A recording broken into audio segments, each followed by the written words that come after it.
శివాజీ అన్న ఒక మాట అన్నాడు, సామాన్ల గురించి అని డిస్కషన్ చేస్తున్నారు. సోషల్ మీడియాలో ఒక వార్ జరుగుతుంది. ఏంటంటే శివాజీ ప్లస్ అనసూయ వీళ్ళిద్దరు వార్ జరుగుతుంది. రన్నింగ్ కాంపిటీషన్లో ఒక అమ్మాయి 20 years అమ్మాయి గోల్డ్ మెడల్ తీసుకొచ్చింది మన దేశానికి.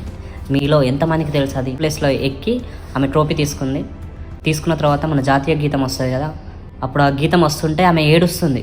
ఇంత కష్టపడి నా దేశం కోసం నేను ఒక పథకం తీసుకొచ్చిన, కానీ నాకు సపోర్ట్ చేసేవాళ్ళు ఎవరు లేరు. మనం ఎట్లయినా ఏం చేయట్లేము. మనం రన్నింగ్లు చేయట్లేము, జంపింగ్లు చేయట్లేము, ఏం చేయట్లేము. చేసిన వాళ్ళకైనా సపోర్ట్ చేయాలి కదా మనం. ఎప్పుడు చూడు సామాన్ల గురించి, హీరోల గురించి, హీరోయిన్ల గురించి. వాళ్ళు బాగానే ఉంటారు, కోట్లు సంపాదించుకుంటున్నారు, వాళ్ళు బాగానే ఉంటారు. వాళ్ళు నా చిన్న రిక్వెస్ట్, సపోర్ట్ చేయండి. ఇండియాకు సేవ చేసే వాళ్ళకి సపోర్ట్ చేయండి, సినిమా ఇండస్ట్రీ వాళ్ళకి కాదు.